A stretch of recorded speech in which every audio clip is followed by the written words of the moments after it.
I'd just like to touch on the sequencing of this video before it really goes all in.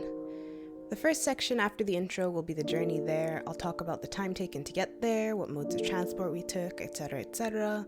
Next, I'll talk about the actual exhibition, its contents, and the semantics regarding sneakers in general. Lastly, I'll cover my general thoughts and opinions and provide a conclusion. Okay, thank you. Enjoy.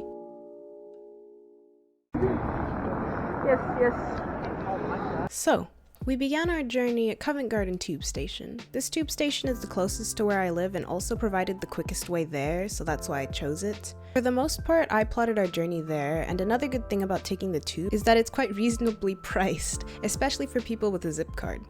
I'll give a short explanation on zip cards right now. Zip cards are the child equivalent of an Oyster card, which can be used on buses and underground trains, as well as overground trains such as the DLR. There's an 11 to 15 zip card and a 15 to 18 zip card, both of which have lower fares than your usual Oyster card. Since I'm 14, I have an 11 to 15 zip card. This means my fares are as follows. All bus travel is free, and the tube fares range from 75 to 85 pence, depending on your zone. That's around 53 to 60 pesos. So you can see why I chose this method of transport. The only con I'd say about choosing Covent Garden Tube Station in particular is that it's generally quite crowded. Next time I'd probably walk a few minutes to either Leicester Square or Holborn Station. Once we got off the tube, we just had to walk 15 minutes in a straight line. Overall, this trip took roughly 3 hours, so not too bad considering everything. I booked us to get in at 4:15, so we left around 3 and arrived at 4. Post-editing, Anna here to interject. I said 3 to 4, and then I also said that the journey was 3 hours, so let me just clarify. It was 3 hours as a whole. We got there at like 4, that was 1 hour of traveling, and then we went home around 6. Also, this has nothing to do with the exhibition, but we passed by this cafe with this cute pink bear inside, and I just think, I don't know, I thought it deserved a spot in the video. In any case, we arrived smoothly and entered the exhibition with ease.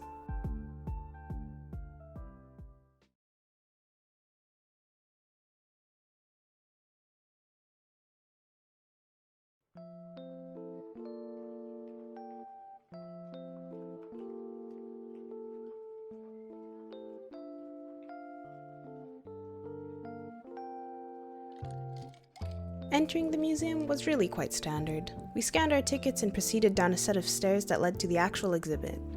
I think it's a good time for me to apologize for the large number of shots using a fisheye lens. The moment we went into the exhibit, actually, my phone died, and I was left with nothing more than a camera that I brought, which happens to be more of an action camera. Anyways, upon entry, there was a room in which the exhibition was introduced, and the demand of sneakers was the theme in the first section. They also included a convenient sneaker glossary of terms used in the general parts to an average sneaker.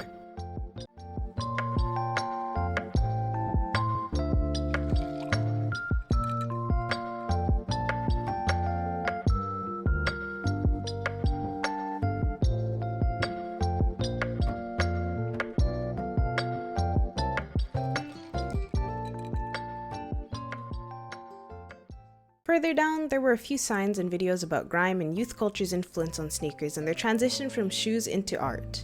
This style section referenced cities such as Los Angeles, New York, and London often, and used dark colors and street-like displays to evoke an urban landscape. The given credit to youth culture in this section is a nice touch in my opinion.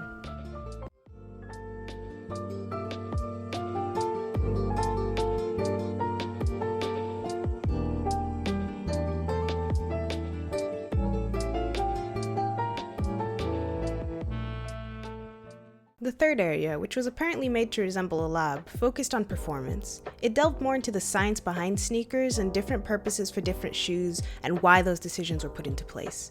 For example, football cleats often have track spikes to increase, you guessed it, traction when playing, running, or doing whatever on certain turfs. Alongside that, there was also a small area dedicated to carbon footprint and renewable/more eco-friendly materials and the like.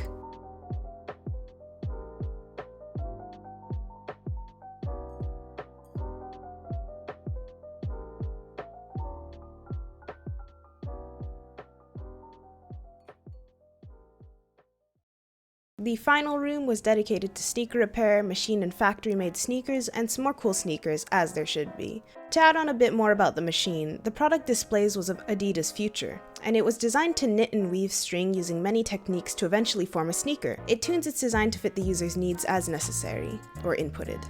I personally thought this was the highlight of the exhibition. It's unreal to think that at this point robots can fine-tune shoes for humans, you know? In any case, as the final room of the exhibition, definitely lived up to my expectations. Overall, this exhibition was totally worth seeing. And I know it's finished up now and all, but I did end up grabbing an exhibition exclusive book which describes the exhibition and some other things, and a few skateboard stickers because really, why not?